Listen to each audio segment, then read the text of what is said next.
책이나 영화, 영화 감독이 이야기의 전개에 흥미를 좀 유발하기 위해서 종종 사용하는 요소 중 하나는 바로 반전입니다. 아마 여러분들이 지금 잠시 떠올려 보시면 충격적인 어떤 결말, 반전의 영화를 보신 기억이 다 있을 겁니다. 저는 아주 오래전에 식스센스라는 이 영화를 영화관에서 딱 보고 나와서 너무 충격을 받아 며칠 후 다시 친구와 함께 그 영화를 또 보러 갔습니다. 왜 그런지 궁금하시면 한번 보시면 좋겠습니다. 반전은 놀라운 결말만 보여주는 것이 아니라 사실 그 반전을 통해서 처음부터 진행된 그 이야기를 새로운 각도로 보게 합니다. 하나님은 종종 이러한 반전의 요소를 그의 말씀을 통해서도 사용을 하십니다. 그 대표적인 예가 바로 오늘 우리가 살펴볼 스바냐서입니다. 우리가 큐티하는 이 스바냐가 바로 이러한 하나님의 그 반전을 담고 있는 말씀입니다. 오늘 이 말씀을 함께 살펴보며 스바냐서에 있는 이 반전을 함께 나누기를 원하고요. 또 더 나아가 그 반전에 담긴 하나님의 진리, 메시지를 함께 살펴보기를 소원합니다. 오늘 본문에는 우리가 읽진 않았지만 중간중간에 보면 그날이라는 단어가 2번 반복됩니다. 11절과 16절을 보시면 그날에 이렇게 시작합니다. 단순히 2번밖에 반복되지 않기에 우리가 관찰하기 어려울 수도 있지만 스바냐에서 아주 중요한 단어입니다. 특별히 오늘 본문에서는 두 축을 이루고 있는 두 단어입니다. 그날에. 우리가 이 날이라는 단어에 주목해야 할 이유는 스바냐서에서 아주 중요한 단어이기 때문에 그렇습니다. 오늘 본문에 등장하는 그날은 본래 어떠한 날이었는가? 우리 1장 14절에서 16절도 좀 한 절씩 교독하면 좋겠습니다. 여호와의 큰 날이 가깝도다. 가깝고도 빠르도다. 여호와의 날의 소리로다. 용사가 거기서 심히 슬피 우는도다.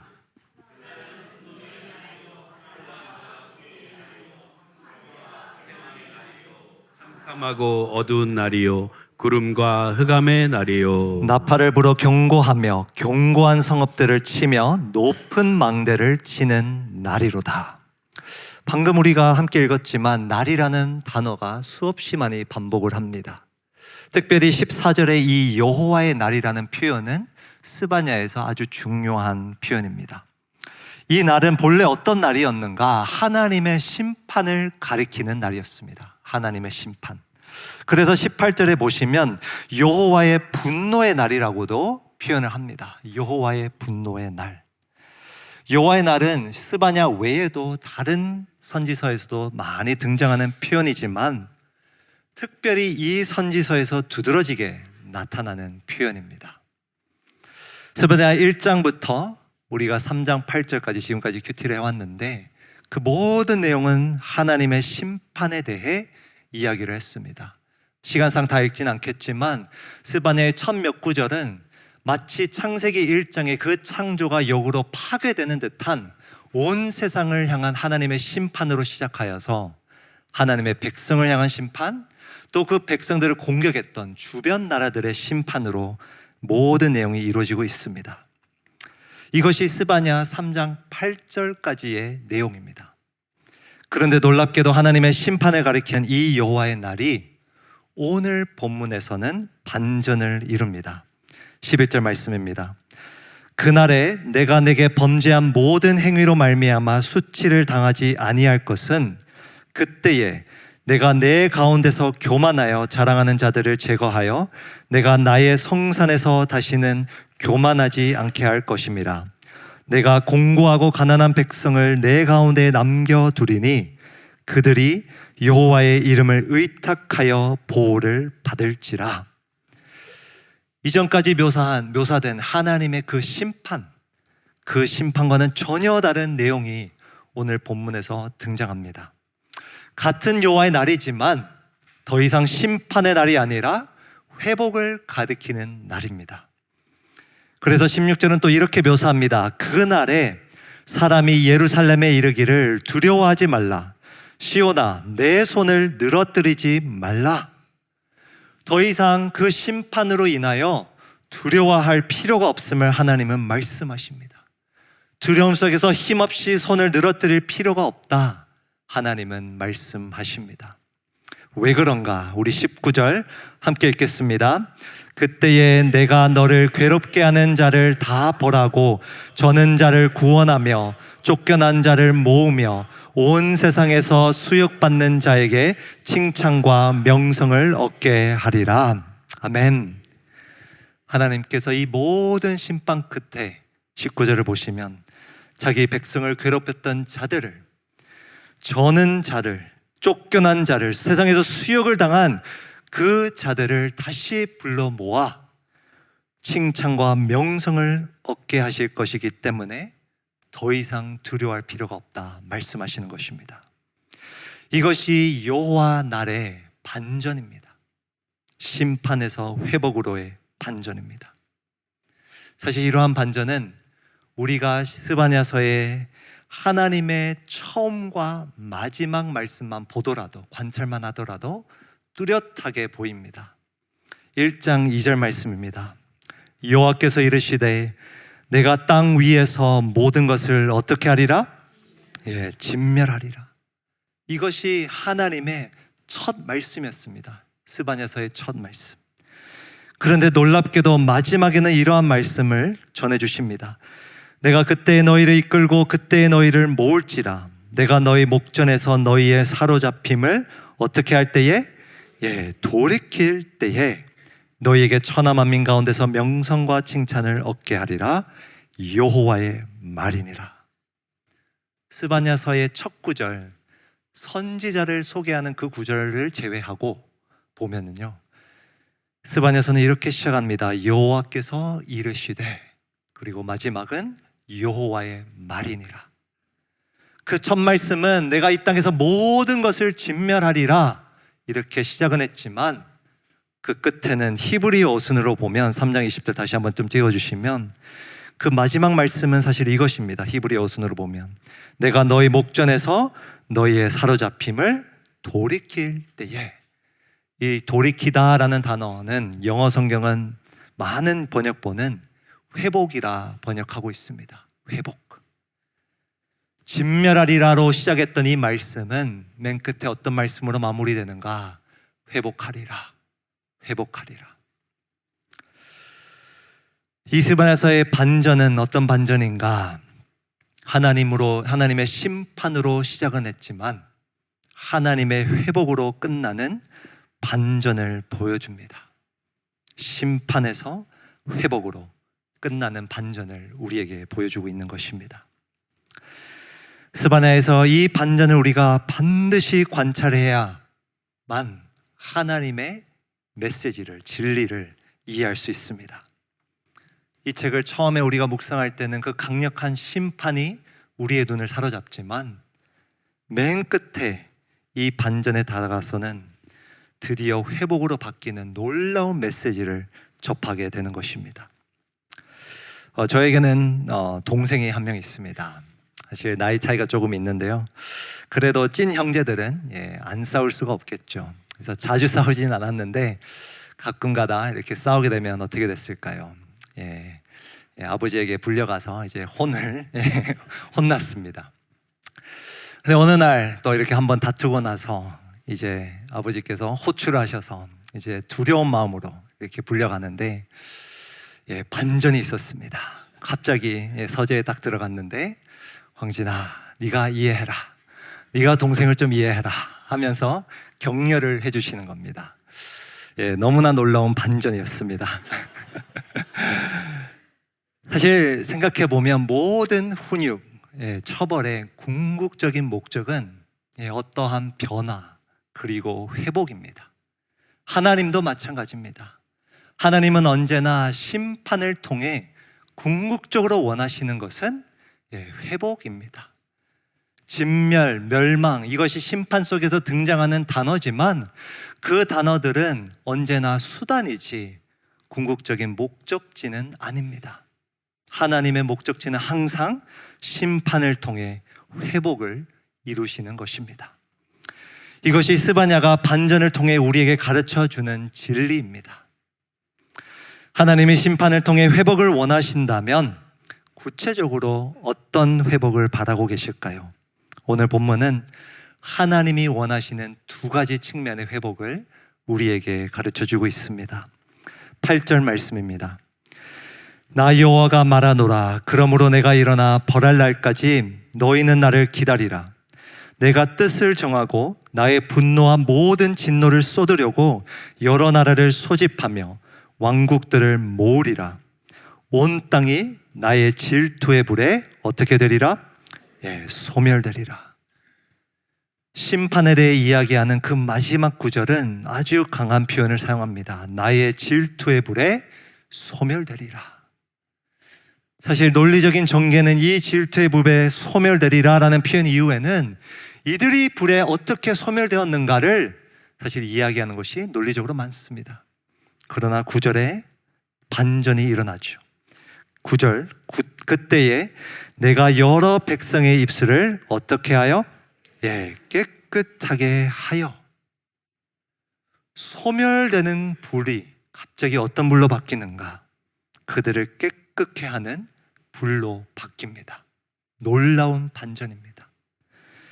하나님은 그 백성들의 입술을 깨끗하게 하여 9절 계속해서 읽어보시면 그들이 다 여호와의 이름을 부르며 한 가지로 혹은 원어로 보면 다 함께 연합된 마음으로 함께 나를 섬기게 하리니.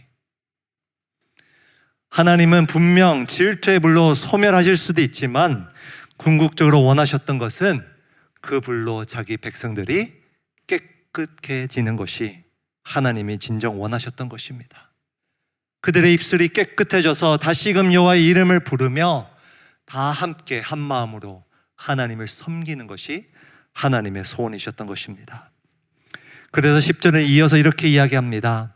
내게 구하는 백성들 곧 내가 흩은 자의 딸이 구스강 건너편에서부터 예물을 가지고 와서 내게 바칠지라. 예배의 회복을 계속해서 이야기하십니다. 그런데 그뿐만이 아닙니다. 13절로 넘어가 보시면 이스라엘 남은 자는 악을 행하지 아니하며 거짓을 말하지 아니하며 입에 거짓된 혀가 없으며 먹고 누울지라도 그들을 두렵게 할 자가 없으리라. 끝에 표현만 보시면 하나님은 자기 백성을 지키실 것이라 라는 약속을 하십니다. 그러나 더 중요한 것은 그 앞선 표현들입니다. 악을 행하지 않고 거짓을 말하지 않고 입에 거짓된 혀가 없으며 언행의 회복을 이야기하십니다. 사실 오늘 본문의 전반부는 어떤 회복을 가리키는가? 바로 거룩함의 회복입니다. 거룩함의 회복. 하나님이 스바냐에서 특별히 자기 백성들을 향해서 아주 강력하게 심판을 언급하시는 이유는, 그 이유는 3장 초반부에 보면 그들이 하나님의 말씀을 받았지만 그들이 그 말씀을 따르지 않고 예배를 인도하는 그 제사장들이 도리어 그 성전을 더럽히는 그 행위 때문에 하나님이 심판하신다 말씀하십니다. 하나님의 백성은 말씀을 다 배웠고 어떻게 하나님을 섬겨야 될지 다 알았지만 그들은 거룩함에서 점점 멀어진 것입니다. 그래서 하나님은 소멸시키는 그 불을 가지고 어떻게 하셨는가? 그들을 깨끗게 하신 것입니다. 하나님이 궁극적으로 자기 백성들에게 원하셨던 것은 멸망이 아니라 바로 그 거룩함의 회복이었습니다. 이 방학 기간에 우리 역시 이 말씀 앞에서 거룩함이 회복되기를 소원합니다. 하나님이 원하시는 회복은 거룩함뿐만 아니라 사랑도 있습니다. 우리 17절 한 목소리로 함께 읽겠습니다. 너의 하나님 여호와가 너희 가운데에 계시니 그는 구원을 베푸실 전능자이시라. 그가 너로 말미암아 기쁨을 이기지 못하시며 너를 잠잠히 사랑하시며 너로 말미암아 즐거이 부르며 기뻐하시리라 하리라. 아멘. 아까 우리가 찬양으로도 불렀지만 스바냐에서 가장 잘 알려진 구절 말씀입니다. 그런데 이 구절은 사실 14절부터 보아야 그 의미를 온전히 알 수 있습니다. 17절에 나왔던 너의 하나님 여호와가 너희 가운데 계시니 라는 이 표현은 사실 15절에서도 등장합니다. 15절 보시면 이스라엘 왕 여호와가 내 가운데 계시니 이렇게 표현하고 있어요. 이스라엘의 왕 여호와가. 그런데 17절로 넘어가 보면 이 표현이 어떻게 조금 바뀌는가? 이스라엘 왕 대신에 뭐라고 되어 있죠? 너의 하나님. 너의 하나님. 너의 하나님 여호와가 너의 가운데 계시니. 이 표현의 변화를 통해서 스바냐서는 이 친밀한 관계, 가까워진 관계를 강조하고 있는 것입니다. 단순히 이스라엘 왕이 너희 가운데 계신 것이 아니라 이제는 너의 하나님 여호와가 너희 가운데 계신다. 그리고 그 하나님은 그냥 우리 가운데 계신 것이 아닙니다. 17절을 보시면 그가 너로 말미암아 기쁨을 이기지 못하시며 너를 잠잠히 사랑하시며 너로 말미암아 즐거이 부르며 기뻐하시리라. 아멘.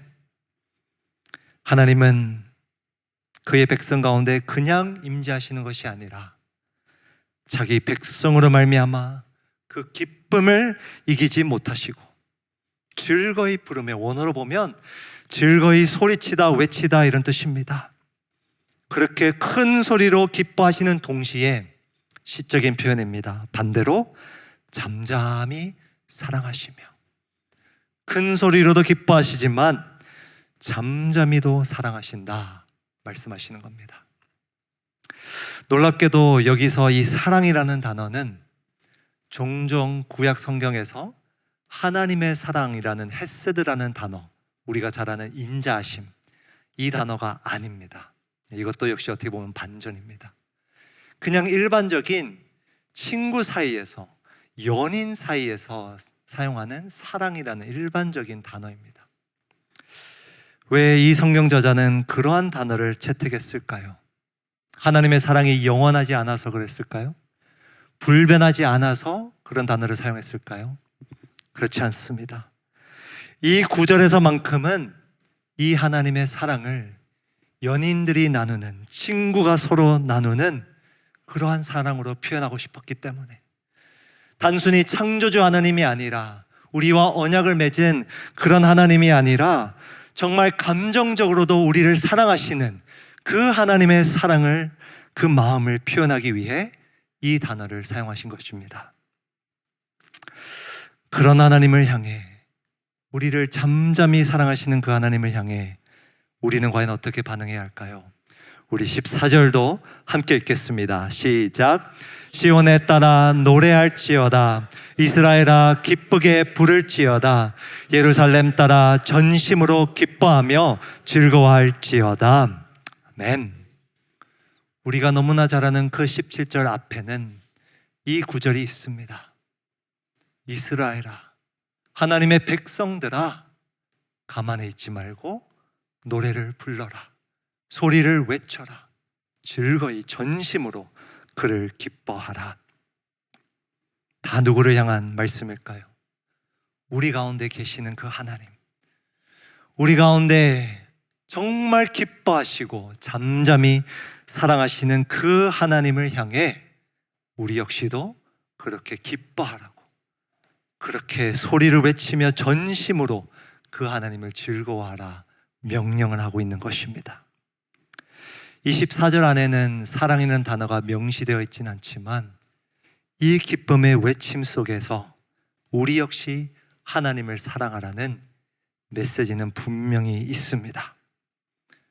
하나님이 원하시는 것은 우리의 관계가, 우리의 그 사랑이 회복되는 것입니다. 스바냐서에 담긴 이 반전, 심판에서 회복을 이루는 이 반전을 통해 구체적으로 두 가지의 회복을 말합니다. 거룩함과 사랑의 관계입니다. 거룩함과 사랑의 관계가 하나님은 회복되기를 원하시는 것입니다. 우리가 방금 살펴본 것처럼 오늘 본문은 두 가지의 회복을 분명 말하고 있습니다만, 사실 거룩함 그리고 사랑은 서로 아주 밀접하게 연관되어 있습니다. 관계적인 측면에서 그렇습니다. 내가 정말 하나님을 사랑한다면 그분을 더 닮아가고 싶어 할 것입니다. 거룩하신 하나님처럼 나도 거룩해지기를 원할 것입니다. 그리고 반대로 내가 거룩해지면 거룩해질수록 그 하나님과 더욱 친밀한 관계를 맺게 될 것입니다. 스바냐의 놀라운 반전, 그 반전은 무서운 심판 이면에, 그 심판 이면에 담긴 하나님의 마음을 보여줍니다. 심판에서 회복을 이루고자 하는 그 하나님의 마음, 그리고 이 말씀 우리가 보았지만 그 회복 중심에는 결국 관계의 회복입니다. 하나님이 정말 원하시는 것은 자기 백성과의 관계의 회복, 즉 우리와의 관계의 회복을 원하시는 것입니다. 이제 스바냐서 남은 얼마 남지 않은 이 말씀을 우리가 큐티하며 하나님의 관계가 회복되기를 축복합니다.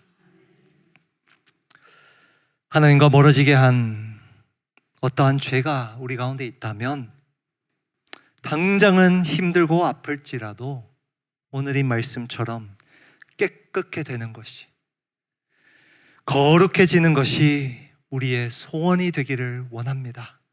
당장 오늘 이 자리에서 우리가 하나님께 올려드리는 기도가 되기를 원합니다. 더 이상 미루지 않고 타협하지 않고 모른 채 하지 않고 정말 거룩하신 그 하나님의 빛 앞에 나아가 기도하는 시간이 되기를 소원합니다. 또한 하나님과 깊이 사랑에 빠지는 이 여름 방학이 되면 좋겠습니다. 이제 훈련도 목장도 종강을 다 했는데, 그래서 오히려 하나님과 데이트하는 시간이 더 늘어나기를 소원합니다. 오늘 이 말씀을 묵상하시며 내 안에 계시는 그 하나님, 나로 말미암아 그 기쁨을 이기지 못하시는 그 하나님을 발견하시며 잠잠히 나를 사랑하시는 그 하나님을 발견하시며 나도 하나님으로 인하여 전심으로 기뻐하고 또 때로는 잠잠히 그분을 사랑하는 그러한 관계가 회복되기를 주님의 입으로 축복합니다.